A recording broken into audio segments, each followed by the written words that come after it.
Friends, colleagues and fellow Scottish Conservatives, thank you for that welcome, and it is fantastic to be here with you today in a room filled with such energy, optimism and, of course, common sense. In just 11 months' time, Scotland goes to the polls. We have 11 months to show voters that we are the real alternative to 17 years of SNP failure.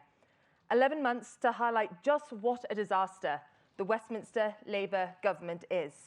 And 11 months to prove that the Scottish Conservatives have the vision, passion and optimism that Scotland deserves. And I can tell you today that we are ready, because we have the right leader with the right instincts at the right time for Scotland. Just 1 year ago, almost to the day, Russell was on the doorsteps with me in Inverurie. He was there helping me fight for every single vote in Gordon and Buchan. Back then, the commentators and the pollsters had already written our obituary. They had us down for electoral wipeout. They said that our brand of common sense conservatism had no place in Scotland. Well, they were most definitely wrong. We did not just hold on.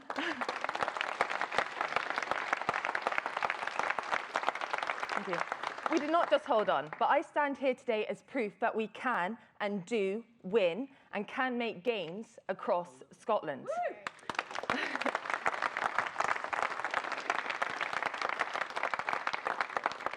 My victory, our party's victory, in Gordon and Buchan was a message sent from the North East to Bute House that people are tired of SNP's obsessive constitutional grievance, and they want a focus on their priorities, not the SNP's.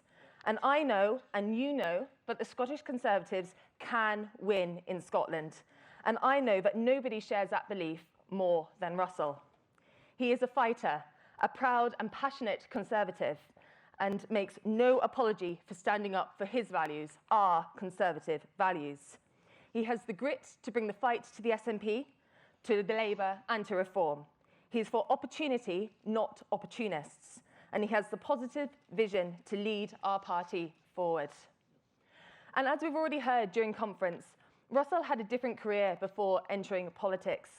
For 30 years as an investigative journalist, he exposed corruption, challenged the powerful and gave voice to those ignored by the system. He has seen Scotland from outside the political bubble. Through the eyes of the victims of crime, he has championed them. The communities who have been failed by the government, he has also championed them. And he has championed the businesses being strangled by bureaucracy. That is the real-world experience he brings to Holyrood. It's a world away from the professional politicians that the SNP and Labour have sent there for too many years, who have known little else but the party machine and the parliamentary bubble. Russell understands the concerns of hard-working people because he has spent his life listening to them. He gets that the public are utterly fed up with divisive politics. He knows that people simply want a government who will fight for them and fix what is broken. A government that will cut NHS waiting lists, drive up school standards, and let people keep more of their own money. Under Russell's leadership, our party is the only one offering real solutions to the real problems that Scotland faces. A Conservative plan to fix the NHS, not with slogans, but with doctors, nurses and shorter waiting times. A Conservative plan to back businesses across Scotland, from our oil and gas workers in the North East to the farmers and fishermen across our rural communities. And a Conservative plan to restore excellence to Scottish schools, because our children deserve so much better than being political pawns. And we are the party that will relentlessly take the fight to the failing SNP government in Holyrood and hold to account the new Labour government at Westminster that is already proving just how bad socialism of any colour is for Scotland. We have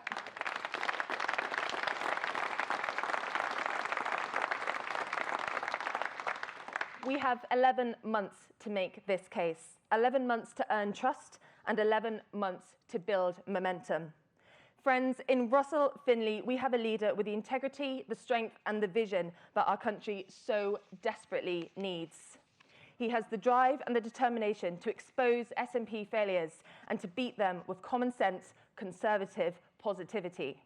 So let us send a message today from this hall, a message of unity, purpose and optimism, So please give a huge, warm Scottish Conservative and Unionist Party welcome to our leader, Russell Findlay.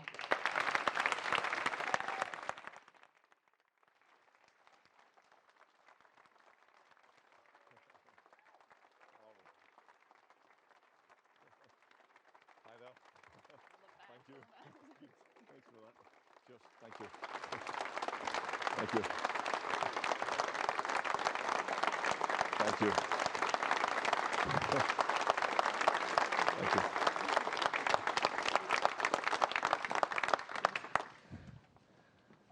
Thank you, friends. It's my first conference as leader of the Scottish Conservative and Unionist Party.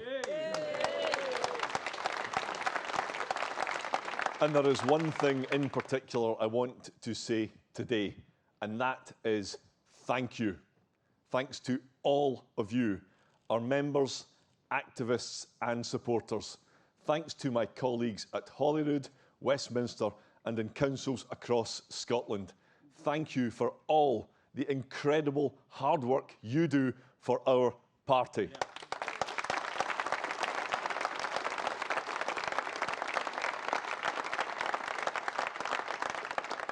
Now we're here at the home of Scottish rugby. People usually come here to be entertained by Finn Russell. You see where I'm going with this? Well, today you're stuck with Russell Findlay.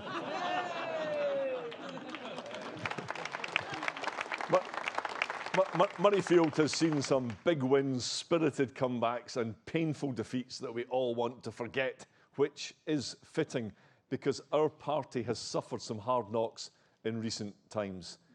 But we've also scored some solid victories. We put independence in the sin bin. We drop-kicked Humza Yousaf out of office.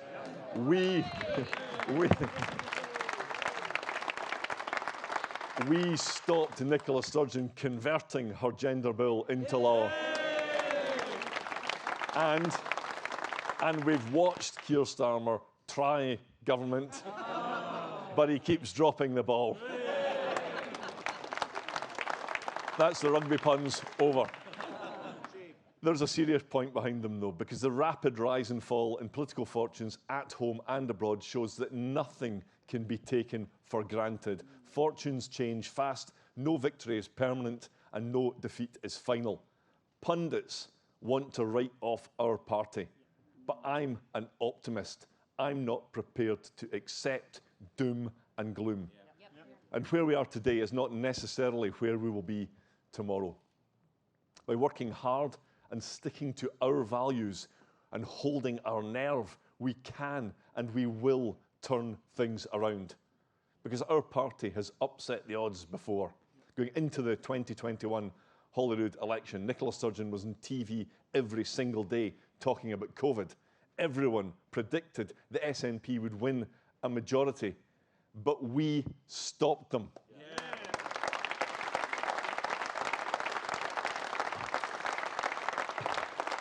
And for the 2026 election, John Swinney certainly won't have his own TV show.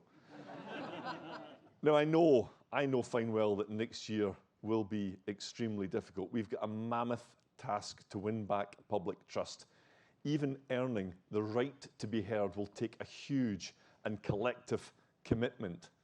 It will not happen overnight, but we must have confidence in the enduring appeal of our core values, the strength of what we stand for.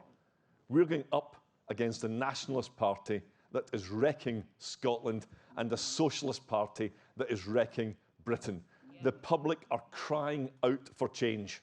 Yeah.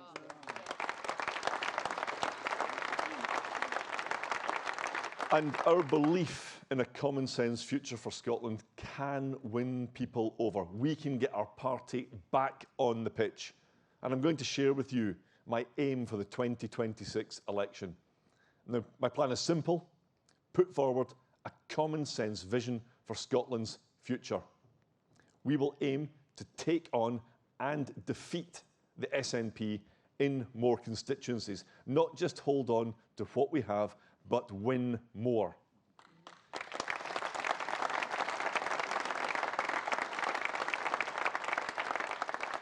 Now, yes, this is optimistic if you look at the opinion polls, but it's also realistic if you speak to people. We can return constituency MSPs in each of the seats we won last time. In Eastwood, Jackson Carlaw has done it before, and he'll do it again. Rachel Hamilton, Alexander Burnett, Finn Carson have all beaten the SNP twice already. This Tory trio can surely secure a hat-trick of hat-tricks.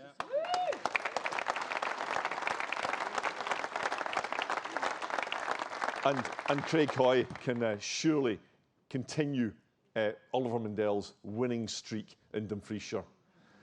But conference, we can aim higher, and next year we will. In 2021, we came so close to beating the Nationalists in several Holyrood seats. Take Ayr, where we were less than 200 votes behind. And in last year's general election, we proved what we can do. The victory of Harriet Cross in the North East shows what's possible. And in Murray, Kathleen Robertson came so close to victory. And then there's Perthshire, where the SNP will do everything to protect John Swinney. But those seats can be in play for us, and wouldn't that be some prize? Swinney paying the price for his dismal record.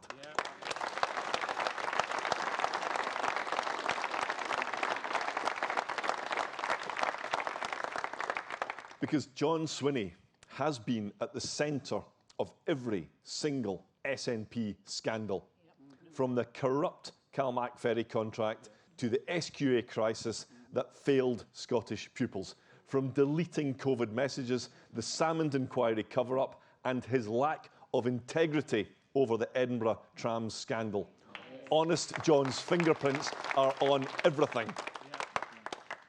Now, John Swinney also admits that independence will be back on the table. The man is a fanatic. Already he's saying he wants to give people, I quote, the option of independence. That means another referendum. Well, I think we should give it to him. No, not another divisive and costly vote of breaking up the United Kingdom. No chance. We did that. We said no. Yeah.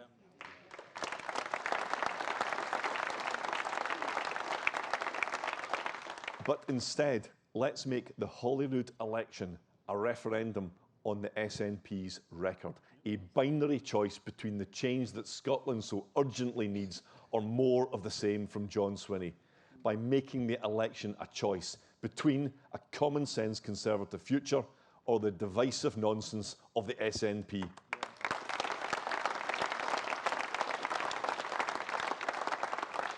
But our message can't only be about our opponents. It must be about us. It's about what we can deliver, our ambition, our ideas. What we can't just tell people that we're changing. We have to show it by setting out credible policies to improve people's everyday lives. We must demonstrate how we bring down bills, deliver faster GP appointments, fix the roads, raise school standards, and ensure better value for taxpayers. And we need to be honest with ourselves and the public, being open about the mistakes we made while in government, telling the truth where we went wrong, and committing to restoring the fundamental principles of our party. Standing up once again for the values that we all hold dear, such as respecting the rule of law and trusting people to make the best decisions for them and their families. Now, we didn't do that often enough over the last decade. We lost our way. We drifted from our essential purpose as a responsible centre-right party. When politicians get it wrong, they should say so. So I will. In government, taxes rose too high, immigration was not brought under control, and we stopped focusing on improving people's lives. I'm going to change that. I'll always be honest when we get it wrong, because that's who I am. I'm not a career politician. I spent decades as a journalist, often investigating organised crime.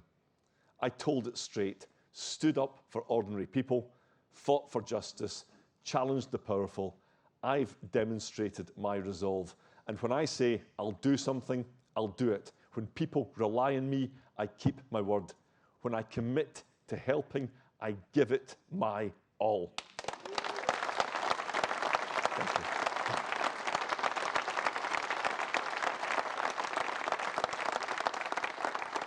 And that is the opposite of what you get from John Swinney. Dishonesty, deceit, and cover-up come naturally. He speaks the language of spin, which bends the truth beyond recognition.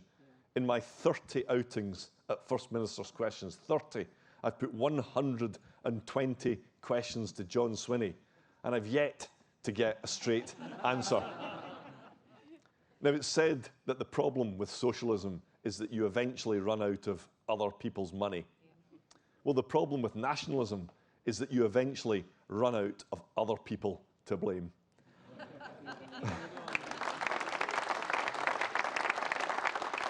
And for John Swinney, it's always someone else's fault. SNP whinging doesn't cut it anymore, though. The people of Scotland know who couldn't build 2 ferries. They know who let drugs deaths become the worst in Europe. They know who let male rapists into women's prisons. They know exactly who is to blame.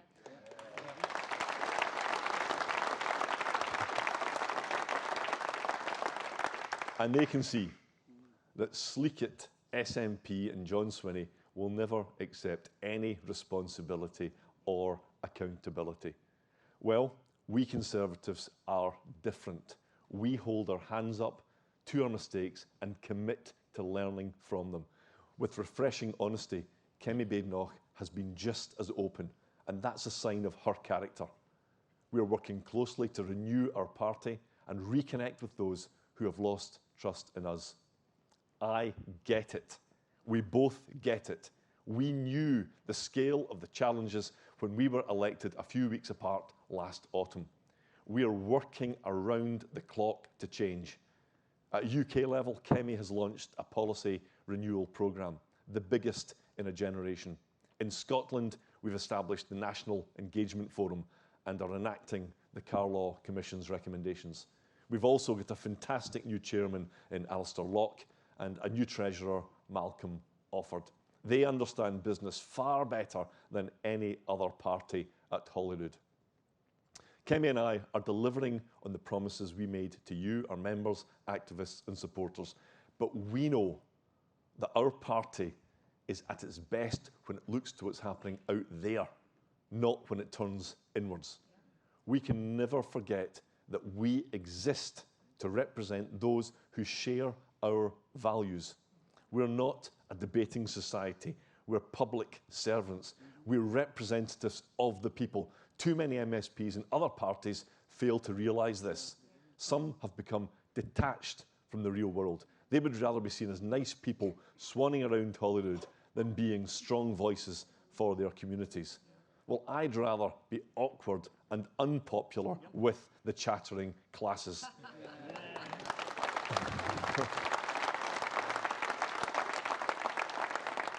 Because I see the gulf between the Scottish Parliament and the real world growing. And voters say politicians are all the same, in it for themselves, liars and grifters who don't keep their word. I heard exactly this on a doorstep recently, and it saddens me, but it motivates me because I know that it's not always true. Now, I'm not a careerist like John Swinney, who spent a quarter of a century at Holyrood. I'm not like MP's son, Anas Sarwar, destined for a political career. These Holyrood establishment stooges are not capable of delivering change. It's too difficult for them. The status quo actually suits left-wing, SNP and Labour. It protects their shared views on so many fundamental issues: tax, schools, gender, free speech and more. The Scottish Parliament has become a block on progress for Scotland. It was supposed to bring power closer to the people, but it is failing. It's a strange place where wearing the right lanyard is considered to be very, very important. And when we call out the odd obsessions of the left-wing parties, whether it be SNP or Labour, they accuse us of stoking a culture war. Yes, we Conservatives end up often fighting so-called culture wars, But these wars were started by the left. Yes. We didn't impose the madness of gender self-ID. We didn't allow the spiralling cost of state benefits to soon top £9 billion. We didn't bring in a hate crime law that stifles free speech. We were duty-bound to fight the SNP and Labour on these and more. The Scottish Parliament has lost the plot and needs dragged back to reality.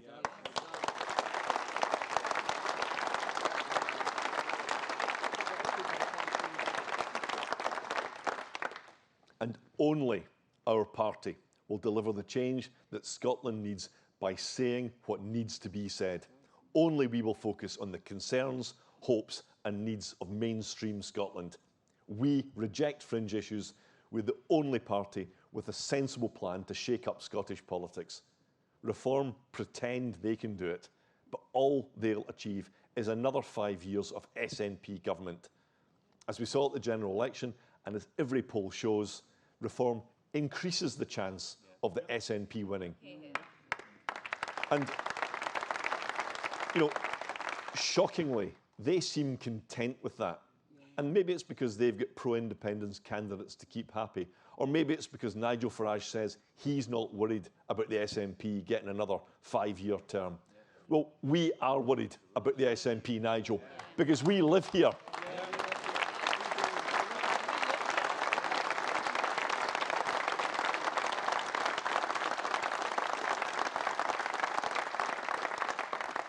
But we cannot spend our time focusing on reform because it's what we do that matters the most. We'll only win back public trust by demonstrating that we have a plan to take Scotland forward. So let me share with you some of the fresh, new ideas that our party will take into the 2026 election and beyond.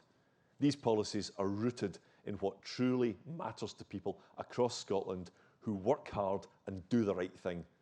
Everything I propose is designed to tackle the challenges in our country, to boost the economy and revive public services, to give people greater control over their lives, to build a stronger Scotland for future generations. A Labour First Minister once said that government should do less, better. And I half agree, it can certainly do much, much better. But Parliament can also do more, although only where it makes a material difference. Parliament should give people and business the means to succeed. Politicians should then get out of their way, not in their way.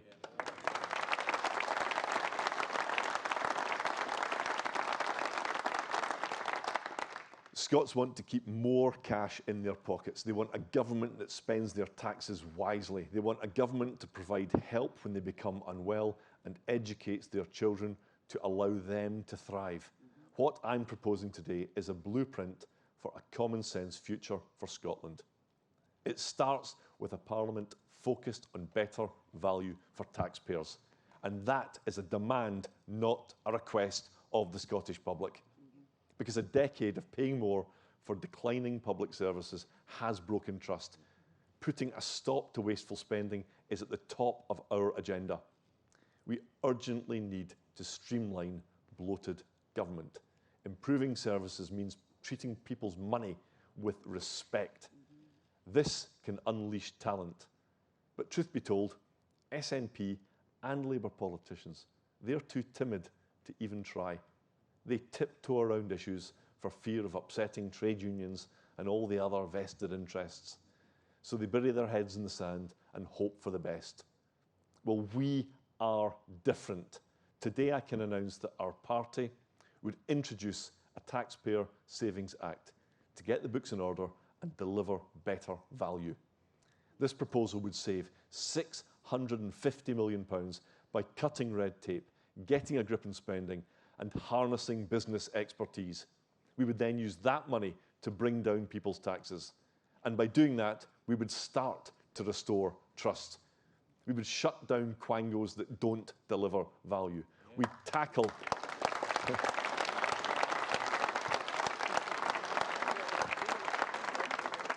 Douglas doesn't like the quangos. We'd tackle the SNP's culture of cronyism through strict new rules in public sector appointments. Yes. You know, No more jobs for the SNP boys. And we would reduce the numbers of ministers and advisors. We would introduce a Scottish Agency of Value and Efficiency, SAVE, run by business leaders, people in the real world who know how to get things done. They would be tasked with wielding a claymore on waste.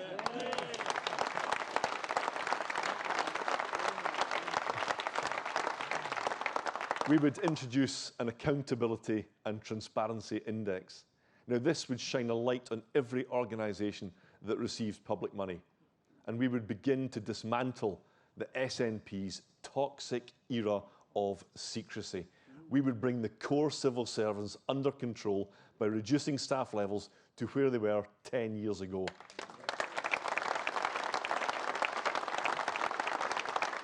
And then demand that they focus on the issues that people actually care about. The size of the SNP state is absurd. There are actually more of the most senior grade of executives in public sector Scotland than there are paramedics. And I know which ones we need more of.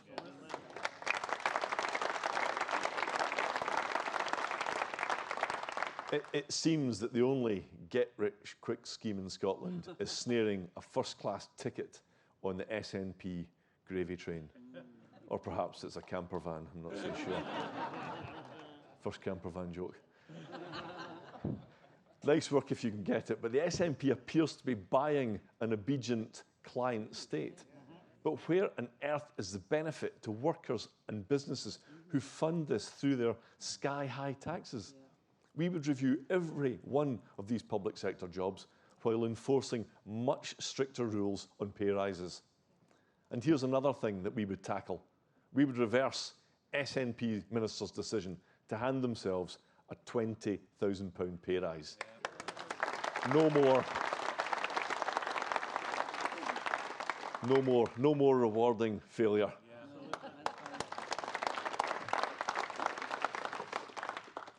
And by doing all that, we can change Scotland. Instead of paying more for less, it would be the opposite. People would pay less and get more. We would reverse the rot, and we would do it with a sense of purpose. The great reward would be lower bills for families across Scotland. And as the highest tax part of the United Kingdom, this is absolutely vital. Because I tell you what, I trust the Scottish people to spend their money more wisely than I trust any SNP politician.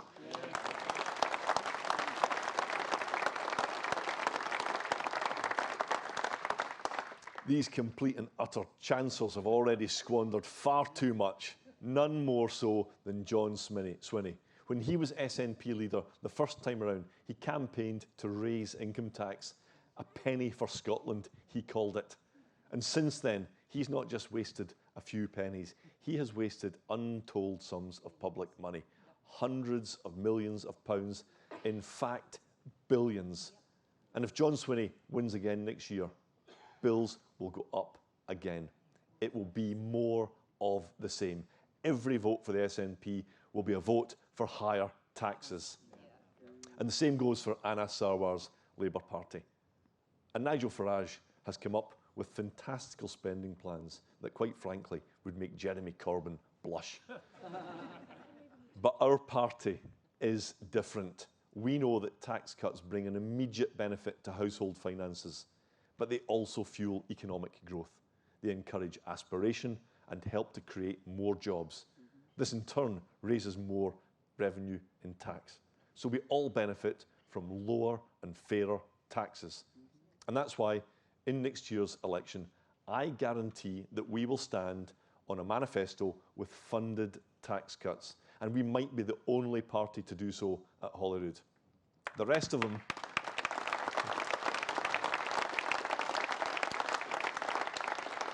all the rest of them think they have the right to always pick people's pockets. That said, unleashing Scotland's potential will need more than just tax cuts. My colleagues Douglas Lumsden, Andrew Bowie and Malcolm Offord are working hard to reduce energy costs. They know, just as you all know, that a blind rush towards net zero cannot come at any price. The only just transition is an affordable transition, one that protects North Sea jobs and cuts energy bills for families and businesses.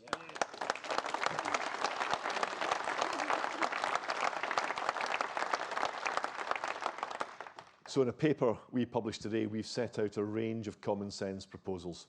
We would scrap the SNP's 2045 net zero target. It is unaffordable and unachievable.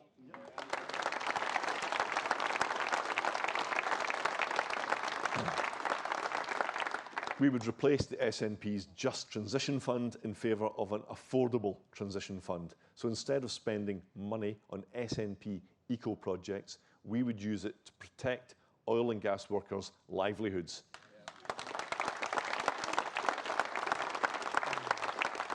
We would take £100 off every household energy bill in Scotland from the proceeds of leasing our waters to wind farms. And we will also give residents new legal powers to oppose mega pylons. Such decisions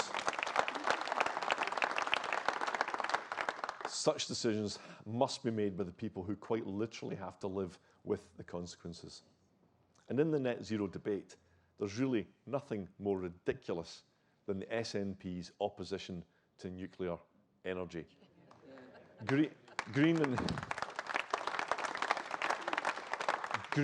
and clean nuclear power is reliable and would drive down bills.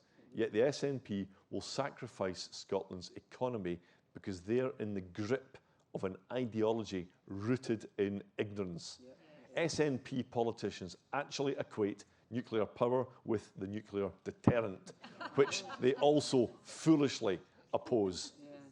Now, we back new nuclear. We're the only party being honest about our energy security and the cost of net zero.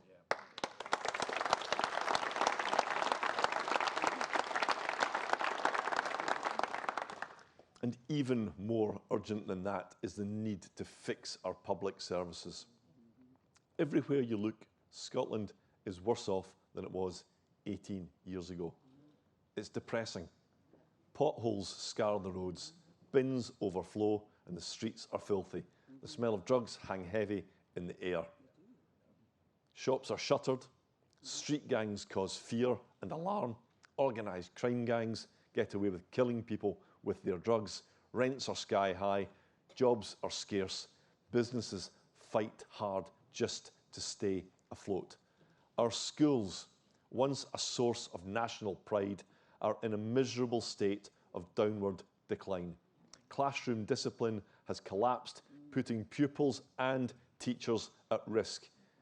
SNP stagnation is acutely felt in the NHS. Doctors and nurses are run ragged. A&E departments are overwhelmed. The ambulance service is under immense strain, while patients are left in lingering agony. Now, the problems often begin at GP surgeries. When people can't see a GP, health concerns are neglected and treatments delayed.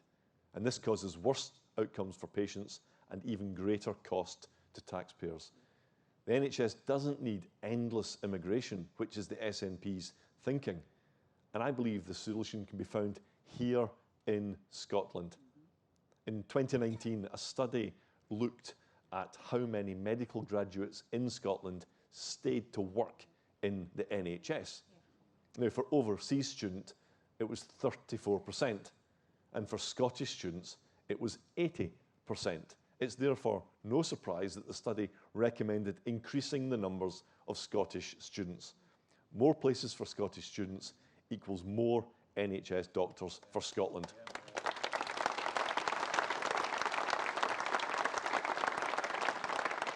So guess how many medical students at Scottish universities are from Scotland? It's just more than 50%. And who do you think did this study, this 2019 study? It wasn't the Scottish Conservatives, it wasn't a right-wing think tank. No, it was the SNP government. So John Swinney knew all this 6 years ago, yet still there's no target for for Scottish medical students at Scottish universities. There hasn't been a target since 2019, when that study was published. We would put that right. The SNP knew the problem, they knew the solution, but they have deliberately failed to train more Scottish students at Scottish universities to work in Scotland's NHS. And I repeat, this was deliberate. They keep training doctors when they know they will leave Scotland. So the way to deliver more doctors really is simple common sense. We need more Scottish students training to join Scotland's NHS.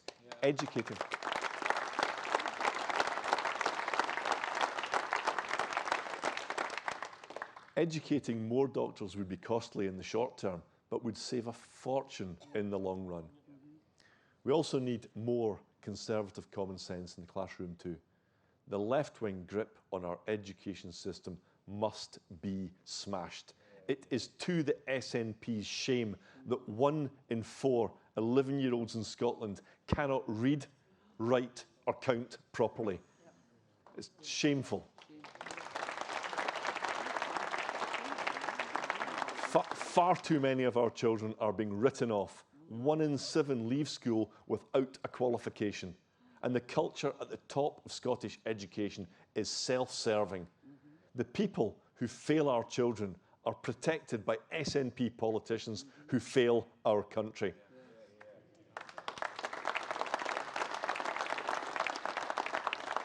The focus has shifted away from educational excellence.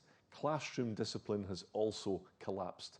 And all the while, woke ideas are pushed at the expense of teaching vital knowledge. Our schooling used to be respected worldwide. Now, it's just average. But I sincerely believe that it can be turned around. We have excellent teachers who deserve the freedom to teach.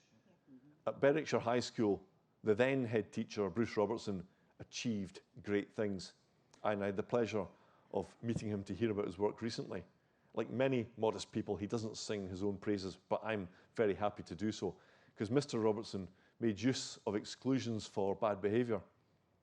But he didn't do it by asking. This is what he had to say recently. I'm worried that if I'd asked for permission for that to happen, I would have been told no. And then if I'd been told no, I obviously couldn't have done it. I mean, isn't that extraordinary? Yeah. He would have been blocked from doing what works. Yeah. And Mr. Robertson took a similarly bold approach with the curriculum. Instead of following the SNP's version, heavy with guidance, he amended it to his pupils' needs.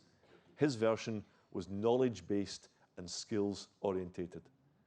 And what happened? Exam pass rates rose dramatically. Mr. Robertson says, we need to strip the whole thing back massively. Most of the documentation is not helpful. It's bureaucracy for the sake of bureaucracy. This is not helping anyone. And I think the SNP should listen to Mr. Robertson. But ask yourselves, will they? This pioneering teacher has proved what we have been saying for years. Less bureaucracy and more knowledge is the way forward. And that's the change we would bring to Scotland's schools.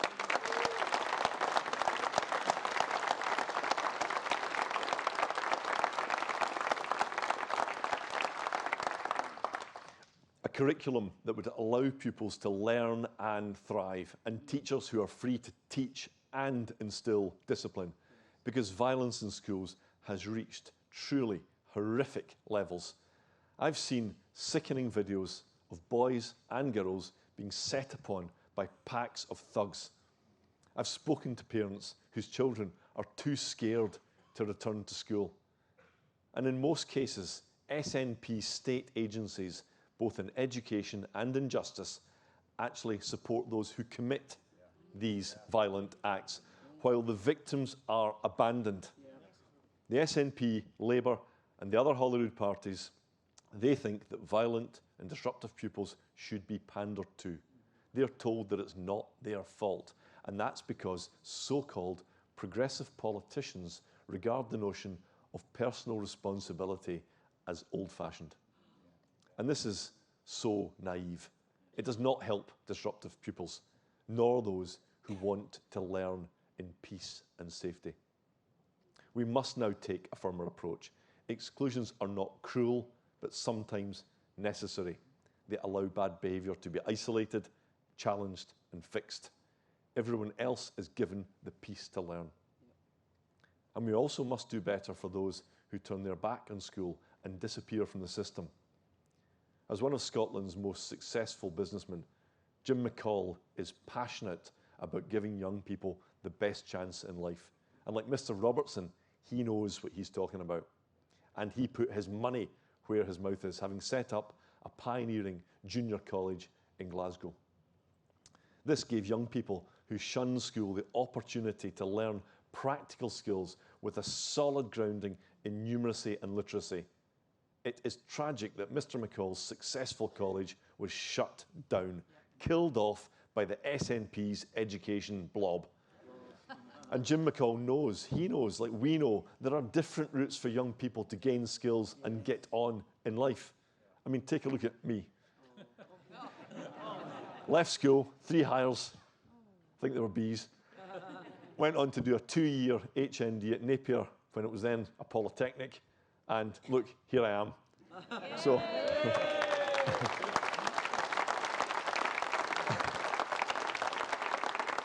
I'll let others decide if that's a success story or a warning. But it does show there are many paths towards a rewarding life of work. It's not always about going to university, and while exams should be retained and rigorous, we accept that academic learning is not for everyone. A good technical education can give young people a golden future. This works in industrial powerhouses like Germany and South Korea. So we should look at giving young people a broader choice of paths from an earlier age. We cannot afford to keep giving future generations and failing them the way in which the SNP have done for 18 years. Our country cannot afford more dismal decades of stagnation. Change must come to Scotland.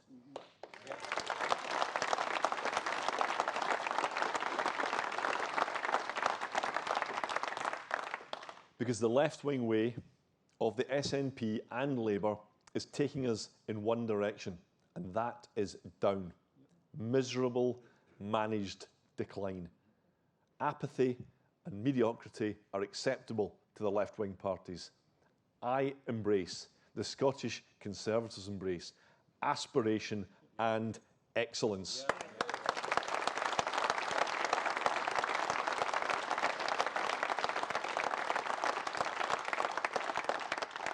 So our party will keep working hard to earn back trust, not just for our party's benefit, but for Scotland's sake. We must convince people that our Conservative vision is right.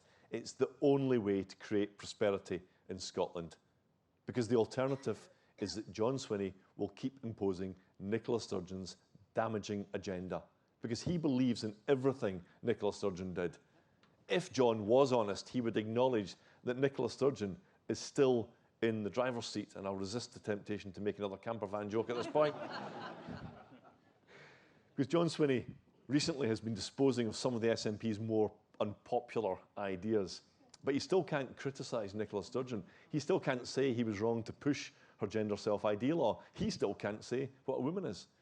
John Swinney won't even apologise to the women whose rights he trampled on, because that would mean admitting that Nicola Sturgeon was wrong. And while he's been shelving some of the SNP's more madcap policies, do not be fooled, because as soon as he thinks he can get away with it, they will be back. Yes. Did you know that John Swinney has already let slip that he might bring forward more gender reforms in relation to so-called conversion therapy? And John Swinney has also disclosed that he intends to put breaking up the United Kingdom back on the table. So if the SNP manage to win next year's election, we know what's coming, because we've seen it all before. It will be more of the same. From day one, John Swinney will be noisily issuing divisive demands to break up our country. And in the next breath, he will announce more painful tax rises to clobber hard-working Scots. He will then patronise us by calling it progressive. Yeah, I know. Now, frankly, it won't be John Swinney winning another term. It will be the Nicola Sturgeon era all over again. And by the election next year, her book, Nicola Sturgeon's book, will have been published. Its title is, frankly, Chapter 1, Frankly, I had no idea about Peter Murrell. Chapter 2, Frankly, I had no idea about the camper van. Chapter 3, Frankly, I don't know what a woman is. Now, if this tome is an account of Nicola's achievements, then it will be a very, very slim volume indeed. And perhaps, in fact, it will sit on the shelves next to the books which I've written, which can be found in the true crime section.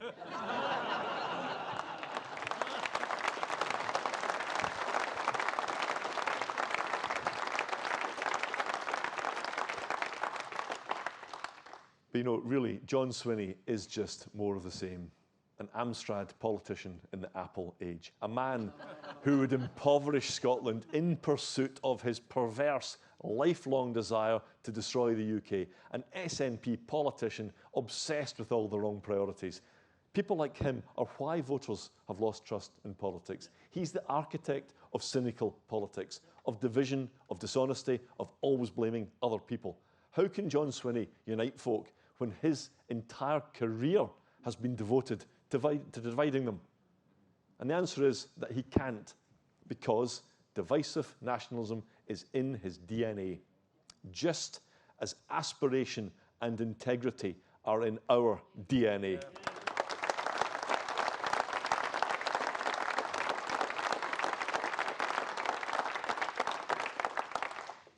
It's our party that provides the essential checks on SNP nonsense. We're the check against independence. We're the check against gender politics. We're the check against high taxes. When every other party surrenders to the SNP, we stand strongly against them. We stand by our principles, just as we have done for decades.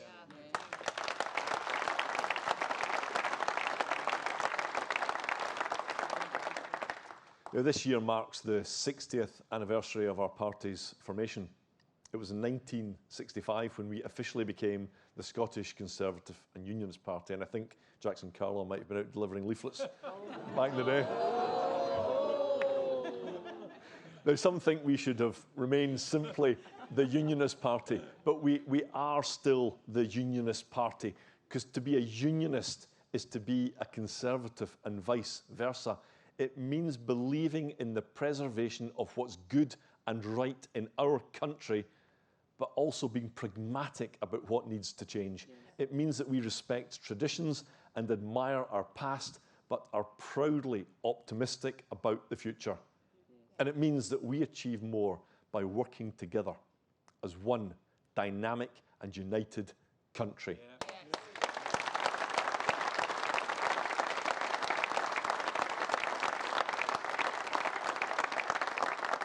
I believe that every unionist is a natural conservative. Whether they vote for us or not, we will represent them. It's our task to demonstrate that we're the only party who stands up for what they believe in, to convince them that only we represent the interests of mainstream Scotland.